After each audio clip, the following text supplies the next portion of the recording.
여러분, 오늘은 2016년 12월 첫 주일입니다. 여러분이 예배드리는 이 시간에 저는 인도에 가 있을 겁니다. 인도와 우리 한국은 3시간 30분의 시차가 있기 때문에 앞으로 3시간 30분 이후에는 인도 벵갈루에 있는 베델 중앙교회에서 역시 우리는 헌당 예배를 드리고 있고 제가 설교를 하고 있을 겁니다. 감사하고요. 우리 교회가 그렇게 가슴에 품고 기도했던 1기념교회, 2기념교회가 이게 순적하게 진행되어서 하나님 앞에 감사하고 또 우리 모든 교우들에게 감사의 말씀을 드립니다. 오늘 성경 본문을 고린도전서 13장을 선택을 했습니다. 사실은 전통적으로 이 고린도전서 13장은 그 사랑장이라고 이제 그렇게 얘기를 하는데 그 사랑장의 이제 후반부를 보면은 사도 바울이 이렇게 고백합니다. 내가 과거에는 모든 것을 부분적으로 알았다. 또 희미하게 알았다. 내가 깨닫는 것도 또 내가 말하는 것도 다 부분적으로 알았지만 이제는 장사하는 사람이 되어서 그런 어렸을 때 했던 그 모든 것을 내가 버렸다. 이런 얘기를 하고 있습니다. 도대체 이 말씀이 무엇인가? 이걸 좀 오늘 여러분들에게 좀 풀어 드리려고 합니다. 요즘에 우리나라의 시국과 상당히 연결된 부분이 있기 때문에 이 본문을 선택을 했습니다. 우리가 요즘 새벽에 사도행전을 읽고 있습니다. 그러면서 이제 거의 사도행전이 끝나고 있고 이제 한두 장 정도 읽으면 이제 사도행전이 끝날 텐데 우리는 이제 사도행전 그러면은 이제 사도 바울이 자기의 동역자인 누가와 함께 그리고 또 실라 이런 그 전도자들과 함께 복음을 전했던 그 여정을 기록하고 있는 책이 사도행전이잖아요. 그러면서 이 사도행전에서는 우리가 뭘 볼 수 있는가 하면은 유대 교회에서 기독교로 이렇게 전환되어 가는 어떤 고통스러운 그런 모습을 볼 수가 있습니다. 마치 해산하는 여인의 그 고통처럼 허물을 벗고 나오는 그 나비처럼 이렇게 그 유대교의 이런 껍데기와 어떤 전통과 제도와 이런 거를 뚫고 기독교가 태동하는 그런 몸부림, 어떤 성장통 같은 것을 사도행전을 통해서 볼 수가 있는 겁니다. 그러면서 우리는 이제 사도 바울을 이해할 때 사도 바울은 정통적인 유대인이고 그리고 또 유대교 아주 보수주의자죠. 그러면서 가말리엘 문에서 공부하고 그러면서 자기는 율법으로는 흠이 없는 자다. 그렇게 말하면서 유대교의 철저한 그런 신봉자였습니다. 그런데 이 바울이 어느 날 다메섹 가다가 부활하신 예수님을 만나고 그러면서 이 유대교를 버리고 기독교의 터전을 닫고 교회를 세우고 복음을 전하는 전도자의 삶을 그렇게 살아가는 거예요. 그러면 유대교를 바탕으로 해서 기독교가 이렇게 태동되었다. 어떤 진통을 알았다. 뭐 이런 말씀을 드리고 있지만은 그러면 유대교에서 믿는 그 하나님과 기독교에서 믿는 하나님이 무엇이 같고 무엇이 다를까? 이런 걸 우리가 한번 생각을 해볼 수가 있습니다. 유대교가 갖고 있는 그 하나님에 대한 개념은 이런 거죠. 이스라엘 민족만의 하나님, 그리고 율법의 하나님. 그래서 우리 믿는 자들이 그 율법을 잘 지키면 하나님께서 복을 주시고 율법을 지키지 못하면은 하나님께서 징계하시는 그 사람은 어떤 개인이 되었던 어떤 민족이 되었던 생사화복을 주시되 그 모든 기준점은 항상 율법이 되었었습니다. 그래서 유대교는 율법을 철저히 지키는 그런 종교죠. 바울 자신도 율법을 문자 그대로 정말 1.1획도 어김없이 그렇게 지키면서 내가 율법으로 흠이 없는 자라고 그렇게 담대히 그렇게 얘기를 했던 겁니다. 그런데 그렇게 이스라엘의 하나님 그리고 율법의 하나님 이렇게만 이해하고 있었던 그 하나님이 이제는 사도 바울이 다메섹을 가다가 부활하신 예수님을 만나면서 이제는 하나님에 대해서 좀 더 넓게 깊게 그렇게 하나님을 이해하게 되었다는 거죠. 그러니까 유대교에서 믿는 그 하나님과 기독교에서 믿는 그 하나님이 다른 분은 아닙니다. 물론 다르지는 않지만 유대교에서 자기가 있을 때는 하나님을 아주 부분적으로 알았다는 거죠. 오늘 본문에 있는 말씀처럼 내가 그는 하나님을 부분적으로 알았다. 그런데 부활하신 예수를 만나면서 하나님의 세계는 너무 크고 광대하고 심오하고 깊다. 이런 걸 깨달으면서 이 바울이 기독교의 터전을 닦으면서 두 가지의 큰 주제를 이제 갖게 되죠. 그것이 뭔가 하면은 예수 안에서 부활이 있다. 또 예수 안에 생명이 있다. 이거를 이제 바울이 발견을 하게 된 겁니다. 물론 여기서 말하는 예수 안이라고 하는 그 말은 하나님의 어떤 세계, 영적인 세계라고 그렇게 말할 수도 있습니다. 아, 하나님의 세계는 부활도 있구나. 하나님의 세계는 생명도 존재하는구나. 이런 거를 발견을 하게 된 겁니다. 그래서 과거에 알았던 그 하나님은 이스라엘만의 하나님 그리고 또 율법의 하나님 이렇게 이해하다가 예수를 만나면서 아, 하나님의 세계는 이런 것도 있구나. 부활의 개념도 있구나. 물론 유대교 안에서도 부활의 개념이 있기는 있었습니다. 또 생명의 개념이 없는 것은 아니에요. 그러나 유대교의 큰 테두리 안에서 부활과 생명이라는 개념은 아주 적게, 비중이 적게 이렇게 있던 이런 개념인데 예수님을 만나고 하나님의 세계 안에는 부활의 개념과 생명의 세계가 있구나라고 하는 것을 알면서 그리고 또 하나님은 이스라엘만의 하나님이 아니고 온 우주의 하나님, 전 인류 하나님이라는 것을 발견을 하게 되면서 그러면서 내가 과거에 유대교에 그렇게 있었을 때는 내가 생각하는 것도 깨닫는 것도 다 어린아이와 같았고 내가 유대교에 있었을 때 내가 헤아리는 그 하나님의 세계는 지극히 부분적이었다. 그러나 이제는 내가 온전한 것을 알게 되었다. 하나님의 세계는 이렇게 부활과 생명이 있는 엄청난 하나님이라는 것을 알게 되었다 라고 그렇게 고백하면서 부분적으로 알던 것을 내가 이제는 버렸다. 그리고 나는 이제 온전한 것을 알게 되었다. 이렇게 고백을 하고 있는 거예요. 그러니까 이 말은 뭔가 하면은 우리가 이 바울의 고백처럼 우리도 세상 살면서 내가 무엇인가 깨달았다, 무엇을 보았다, 무엇을 알았다, 또 무엇을 우리가 공부했다라고 하는 것은 사실은 세상에 있는 그 엄청난 이 지식의 세계, 경험의 세계, 이 엄청난 이 우주의 세계의 극히 일부분만 알고 있다 그 말이에요. 극히 일부분만 알고 있다 그 말입니다.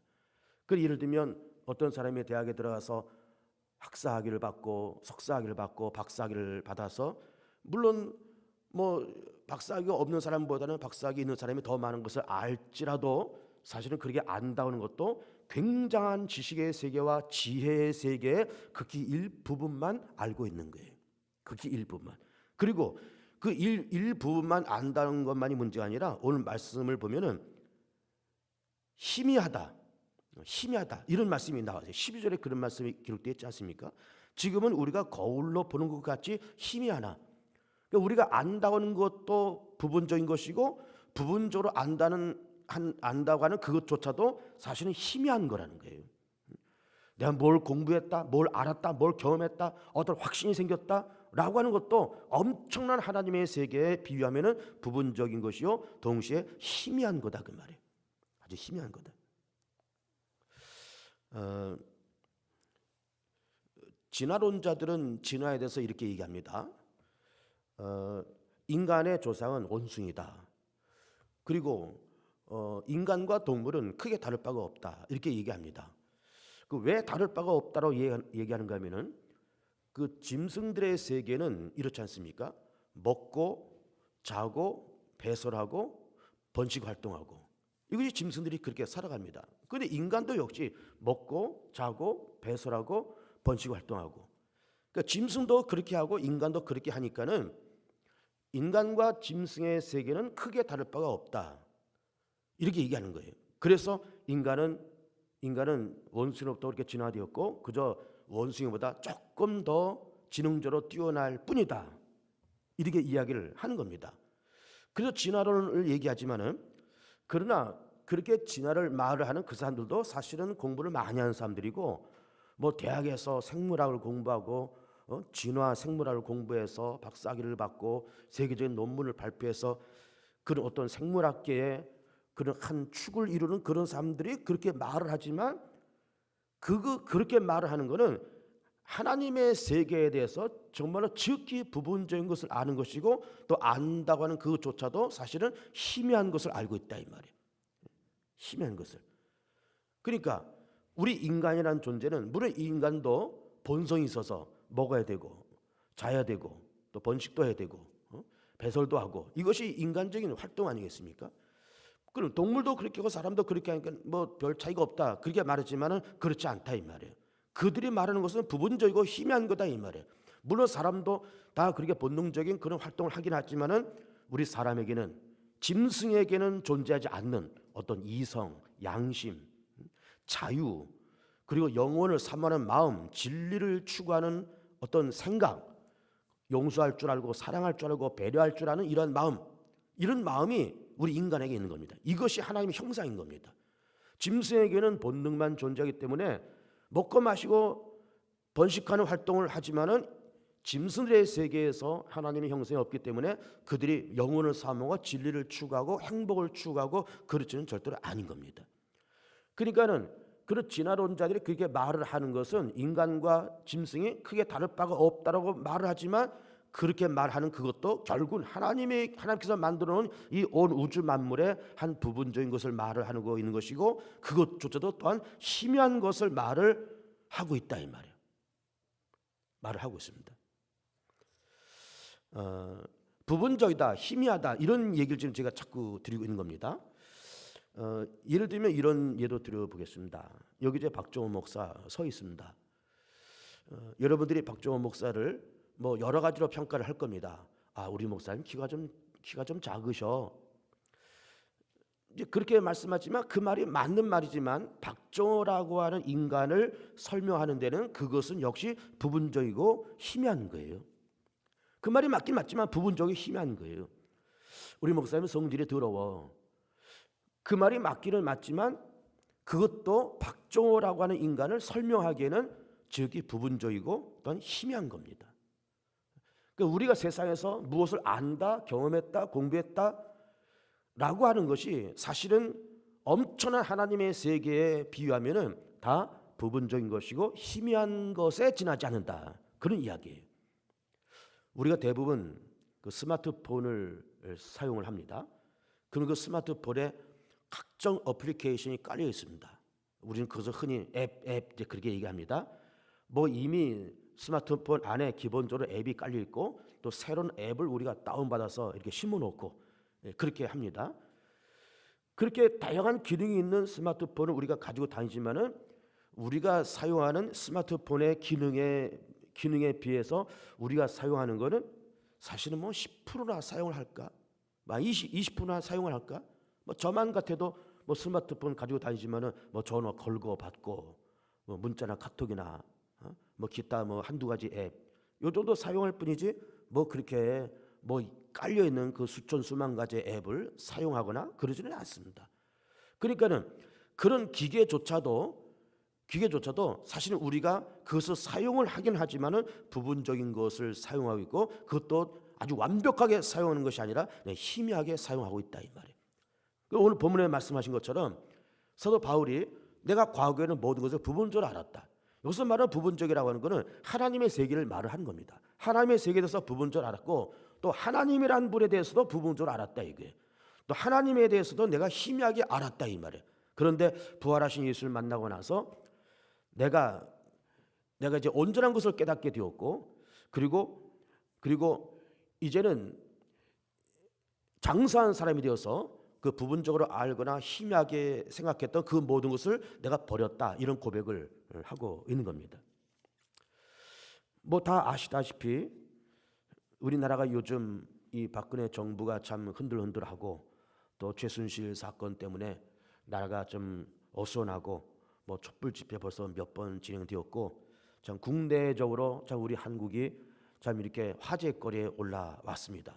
참 이렇게 지켜보면서, 그러면서 요즘 무슨 생각을 하는가 하면은 똑같은 박근혜 정부, 똑같은 최순실 사건이라는 이런 거를 보면서 이거를 보는 시각이 참 너무나 크고 다르다, 이런 거를 느끼는 겁니다. 예를 들면 이 박근혜 정부의 최근에 이런 사건을 아주 이렇게 옹호하고 변호하고 이거를 두둔하려고 하는 어떤 보수 세력도 있습니다. 그러면서 뭐 박근혜가 무슨 수천억을 해먹었냐, 무슨 비리를 저질렀느냐, 뭐 나라를 팔아먹었느냐, 무슨 뭐 잘못된 사상을 뭐 이렇게 주입했느냐, 그러면서 이것을 두둔하고 감싸기도 하고, 정유라가 이대 입학하게 된 것 뭐 그것이 정유라한테만 있는 일이냐, 과거에 노무현도 자기 아들 이렇게 스카이 대학으로 이렇게 집어넣고 서울시장 박원순이도 인기학과로 전과시키고 다 힘 있는 사람들 다 그렇게 하는 것이지 뭐 박근혜만 최순실만 그렇게 했느냐, 이렇게 하면서 최근에 이 사건을 옹호하고 변호하려 하는 그런 보수 세력도 있습니다. 또 진보 세력도 있습니다. 이걸 다 까발리면서 박근혜 정부를 매도시키고 그러면서 이 나라를 혼란 가운데 빠뜨리려고 하는 어떤 진보적이면서도 좌경적인 그런 사상도 사실은 있습니다. 그러면서 하는 말이 이번 사건은 역사 이래 최악의 정치 재앙이고 박근혜 정부가 소통이 부재해서 이렇게 된 것이고 제왕적 대통령제의 폐단이고 이는 당장 하야해야 되고 당장 탄핵해야 된다, 이런 얘기하면서 지금 촛불 집회가 벌써 몇 차례 이렇게 진행되고 있고 뭐 탄핵을 하느냐 마느냐 이런 얘기가 다 그렇게 있는 겁니다. 그러니까 이 똑같은 사안을 갖고도 이렇게 이거를 변호하려고 하는 그런 보수적인 세력이 있는가 하면은 이걸 다 까발려서 문제화해서 이걸 다 엉망진창 만들려고 하는 그런 진보적인 좌경적인 그런 사상을 갖고 있는 사람들도 있는 거예요. 근데 이걸 가만히 들여다보면은 사실은 다 맞는 말입니다. 보수가 하는 말도 사실은 맞는 말이고 진보적인 세력이 하는 말도 다 맞는 말입니다. 맞는 말이지만은 문제는 뭔가 하면은 맞지만 부분적으로 아는 것이고 맞지만 희미하게 알고 있을 뿐이다, 그 말이에요. 보수적인 사람들이 하는 말도 사실은 부분적으로 아는 것이고 진보적인 생각 있는 사람도 다 부분적으로 아는 것이고 또 안다고 하는 그 자체도 사실은 희미하게 알고 있을 뿐이다, 이 말이에요. 북한을 바라보는 시각도 그렇습니다. 과거에 이 친북적인 그런 정권이 있었죠. 김대중, 노무현 이 정권 때는 친북적인 그런 성향이 있어서 이른바 햇볕 정책을 쓰면서 거기다 돈도 퍼줬지 않습니까? 뭐 수십억 달러를 아마 줬을 겁니다. 개성공단도 만들고 금강산 관광도 하고 다 그렇게 하면서 참 북한과 남한이 그렇게 어쨌든 짧았지만 어떤 밀월의 관계가 살짝 있었습니다. 그래 이제 이명박 박근혜 정부 이렇게 들어오면서 이제는 북한과 모든 국교를 이제 모든 교제를 끊고 개성공단 철수하고 금강산 관광 폐지시키고 그리고 지금 모든 관계가 다 냉각 상태 다 그렇게 있으면서 최근에 천안함 사건이라든지 뭐 이런 사건들이 터지고 있는 거예요. 그러면서 이런 똑같은 북한 사회지만 좀 보수적인 세력에서는 북한은 절대로 상종하지 말아야 될 그런 존재, 이렇게 말하는 보수적인 세력도 있고 진보적이고 좀 좌경적인 그런 사람들은 북한은 우리 형제고 끌어안아야 되고 그리고 또 북한은 우리의 주적이 아니고 그렇게 말들을 합니다. 그러니까 똑같은 북한 사회를 보면서도 보수적인 사람들과 진보적인 사람들의 말이 그렇게 있는데 문제는 일단 다 맞습니다. 보수적인 사람들이 하는 말도 물론 맞고 진보적인 사람들이 하는 말도 물론 맞습니다. 근데 맞지만 그게 온전한 말이 아니다, 이 말이에요. 온전한 판단이 아니다, 이 말이에요. 다 그것도 부분적인 판단이고 안다고 하는 그것조차도 사실은 희미하게 알고 있다, 이 말이에요. 오늘 말씀이 그것 아닙니까? 우리한테 정확하게 말씀하고 있는 겁니다. 우리가 안다고 하는 것은 다 부분적이다. 또 우리가 깨달았다, 뭐 안다라는 것은 다 희미한 거다. 다 그렇게 얘기를 하고 있는 겁니다. 그러니까는 우리는 세상 살면서 이렇게 우리가 알았다, 경험한다라고 하는 것이 사실 다 부분적이고 다 모든 것이 희미한 거다. 이런 거를 이 본문에서 말씀을 하시고 있는 겁니다.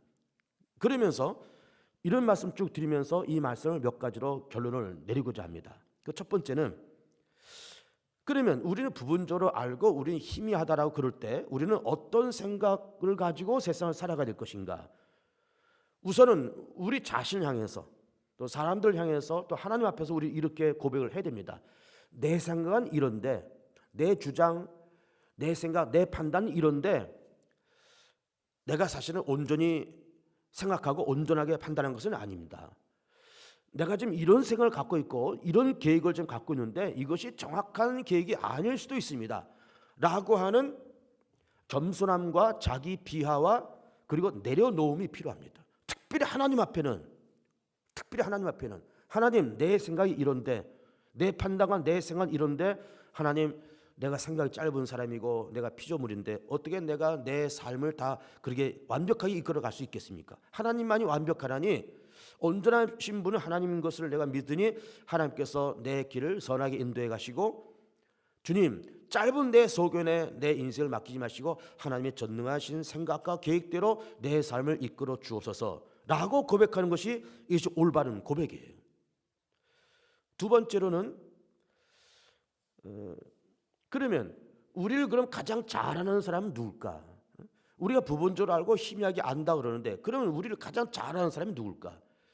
물론 아까도 여러분이 저를 보고 판단하는 것도 뭐 이렇게 이렇다 저렇다 말을 하는 것이 다 부분적이다, 희미하다 이제 그런 말씀을 드리고 있지만은 그래도 이 박종호 목사를 그 중에 그래도 나라는 인간을 가장 잘하는 사람은 같이 살아가는 집사람일 겁니다. 나라는 인간이 100이라 그럴 때 우리 성도들이 나를 판단할 때는 10%밖에 모르는 거예요. 우리 집사람하고도 몇십 년을 그렇게 살면서 24시간 그렇게 다 같이 있지만은 역시 그 여자는 그래도 나를 어느 누구보다 더 많이 알고 잘 알죠. 근데 사실은 잘 안다 그럴 자도 집사람도 나를 100% 아는 건 아닙니다. 100% 아는 건 아니에요. 일반적인 사람보다는 훨씬 많이 알지만 역시 같이 사는 사람조차도 나를 100% 그렇게 알질 못합니다. 알지 못하니까는 가끔씩 의견 충돌도 생기고 투닥거리기도 하고 삐지기도 하고 다 그런 겁니다. 왜? 모르니까. 모르는 부분이 있거든요. 그래서 다 그러는 겁니다. 그런데 그렇다 그러면은 어쨌든 나라고 하는 인간을 그래도 많이 아는 사람은 집사람이지만 어쨌든 나라고 하는 인간을 그래도 가장 100% 잘 알고 이해하는 분은 역시 하나님이신 거예요. 역시 하나님이십니다. 하나님만이 나를 가장 잘 압니다. 혼돈 속에 빠져있는 대한민국이 앞으로 어떻게 될 거냐? 이게 보수적인 세력의 손에 맡길 거냐? 이런 진보적인 사람들의 손에 대한민국의 운명을 맡길 거냐? 그런 것이 아니라 하나님이 대한민국의 사정을 제일 잘 아시고 대한민국에 가야 할 길과 방향을 가장 잘 아시는 분은 하나님이시기에 하나님 앞에 우리 대한민국의 운명을 우리는 맡겨야 되는 겁니다. 대한민국의 운명을 맡기고 내 인생을 맡기고 가정을 맡기고 개봉주학기를 맡기고 왜? 가장 잘 아시니까. 우리가 병들었을 때 기도하잖아요. 우리 약을 먹기도 하고 다 그렇지만은 우리 기도를 합니다. 그러면서 우리 이렇게 기도합니다. 또 이렇게 기도를 해야 됩니다. 하나님은 나를 만드신 분 아닙니까? 나를 가장 잘 알지 않습니까? 어디가 잘못되고 어떻게 하면 고쳐지고 어떻게 하면 건강을 회복돼야 될지를 만드신 당신께서 가장 잘 아실 것이 아닙니까? 고쳐주십시오 라고 기도하는 것은 아주 좋은 기도입니다. 왜? 가장 잘 아신 분이 하나님이시니까. 그래서 성경에서는 특별히 잠언서에서는 너의 행사를 여호와께 맡기라. 그리하면 너의 경영하는 것을 이루리라. 범사의 여호와를 인정하라. 그렇게 말씀을 하시고 있는 겁니다. 그리고 우리 행사를 맡기라는 거예요. 왜 맡길까요? 내가 아는 나보다 하나님이 아는 내가 더 크거든요. 하나님 나를 정확하게 알거든요. 개봉주학교를 가장 정확하게 아는 분은 하나님이십니다. 대한민국의 문제점과 앞으로 가야 할 방향 가장 잘 아시는 분은 하나님이신 겁니다. 그래서 대한민국의 운명을 하나님께 맡기고 개봉주학교 앞날 하나님께 맡기고 우리 각자의 인생과 가정도 하나님 앞에 전능한 하나님 앞에 맡길 필요가 분명히 있는 겁니다. 이 세상의 문제점을 가장 잘 아는 분도 하나님이세요. 보세요. 성경에 그런 말씀이 있지 않습니까? 야고보서에서 욕심이 잉태한 즉 죄를 얻고 죄가 장성한 즉 사망을 낳느니라. 이건 유명한 말이 아닙니까? 이거는 인간이 어떤 존재냐 또 인간의 운명이 어떤 운명이냐라고 하는 것을 말씀하는 아주 원색적인 그런 표현입니다. 사람에게 욕심이 있다. 욕심 때문에 죄를 짓는다. 이 죄가 자라서 결국 사람은 죽는다. 이런 얘기입니다. 그러니까는 욕심, 죄, 사망 이것이 하나의 톱니바퀴처럼 맞물려 돌아가면서 욕심, 죄, 사망, 욕심, 죄, 사망 이렇게 말려 들어갑니다. 이거는 개인도 마찬가지고 인류 전체도 마찬가지고 이런 쇠사슬에서 이런 부정적인 이런 쇠사슬에서 벗어날 사람이 아무도 없는 거예요. 욕심, 죄, 사망, 욕심, 죄, 사망. 사람이 욕심 때문에 죄 짓고 죄 져서 죽고, 죽는 것으로만 또 끝나면 또 괜찮을 텐데 죽어서 지옥 들어가고, 그러니까 욕심 때문에 죄 짓고 죄 져서 죽고 죽어서 지옥에 떨어지고, 욕심, 죄, 죽음, 지옥, 욕심, 죄, 죽음, 지옥. 이것이 인간 세계의 개개인 속에 인류 공동체 안에 아주 독버섯처럼 그렇게 깔려 있다 이 말이에요. 근데 이거를 아는 사람은 별로 없습니다. 이거를 발견하고 이것을 문제화시키고 또 여기에 대해서 대안을 내리는 사람은 아무도 없습니다.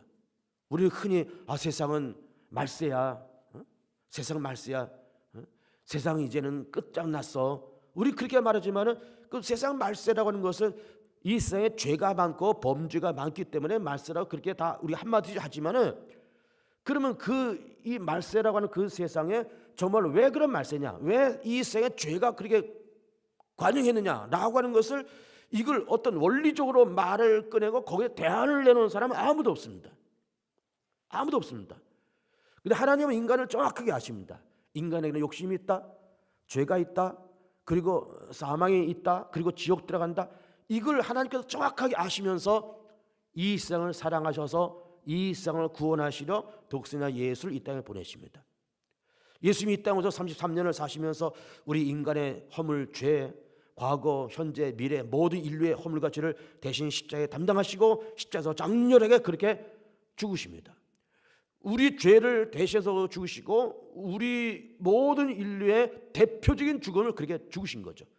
죽으셨다는 것은 끝장냈다 그 말이에요. 죄의 문제를 끝장냈다, 사망 문제 끝장냈다, 사단의 문제를 끝장냈다. 끝장냈다고 하는 것이 죽음입니다. 그리고 그렇게 죽으시고 끝장내면서 부활하시면서 승리하게 하시는 겁니다. 그러니까 우리는 예수 믿어서 죄산 받고 죄 문제가 끝장나고 사망 문제, 사단의 문제 끝장나고 부활하신 예수님 만나면서 우리도 승리해서 우리도 부활해서 하나님 나라에 들어가서 영생 복락을 누리며 사는 것이, 이것이 기독교의 진리고 기독교의 원리잖아요. 기독교 교리지 않습니까? 그러니까 나 개인을 가장 잘 아는 분도 하나님이시오, 인류의 공통적인 문제를 가장 잘 아시는 분도 하나님이시오. 반면에 우리가 안다고 하는 것은 즉이 부분적이고 희미한 건데, 그렇기 때문에 우리는 겸손하게 하나님 앞에 겸손하고 사람 앞에서 겸손하고 자기 비하와 내려놓음이 필요하고, 그리고 가장 잘 아시는 하나님 앞에 우리 인생도 교회도 자녀들도 우리의 생업도 더 나아서 지금 혼돈 속에 빠지는 대한민국 정부도 전능하신 하나님 손에 위탁해서 가장 잘 아신 하나님의 그 기가 막힌 처방을 통해서 대한민국이 다시 한번 이런 혼돈이 정리되고 다시 한번 도약하고, 기가 막힌 그런 처방을 통해서 개봉주한교도 다시 비약해 나가고, 기가 막힌 처방을 통해서 우리 모든 가정들의 모든 인생도 개개인들도 응답받고 회복되고, 그러면서 또 한 걸음 더 전진, 한 단계 더 높아져가는 그런 복 있는 삶을 살아가시면서 위기를 극복해 나가실 하나님을 믿고 찬송하면서, 그러면서 예수 안에서 행복하고 자유하고 예수 그리스도 안에서 생명을 누리며 살아가는 복 있는 성도들 되시기를 축복합니다. 기도합니다. 존귀하신 우리 하나님을 찬양합니다. 영광과 존귀와 감사를 주님 주 앞에 올려드립니다. 대한민국 정부가 혼란에 빠졌습니다. 주님, 여기서는 이런 소리하고 저기서는 저런 소리하고 이것이 옳다 저것이 옳다 다 그렇게 말하지만 그것은 다 부분적인 것이고 희미한 것인 것을 이 시간 고백합니다. 그렇습니다. 다 모두가 다 겸손하게 살게 하시고 자기를 비할 줄 알며 내려놓을 줄도 알며, 그러면서 가장 잘하시는 전능하시고 온전하신 하나님 앞에 나라의 운명을 맡기고 우리의 인생과 우리 가정도 맡기고 교회도 맡기고 우리의 사업장 직장도 맡기면서 하나님의 전능하신 손에 장악되어 정말로 푸른푸른 쉴만한 물가로 인도되는 귀한 축복과 응답이 우리 가운데 이민족 가운데 임하기를 원합니다. 아버지 함께 하옵소서. 영광과 존귀 감사 찬송을 주 앞에 드리옵고 감사하옵고 예수 이름으로 기도드립니다. 아멘.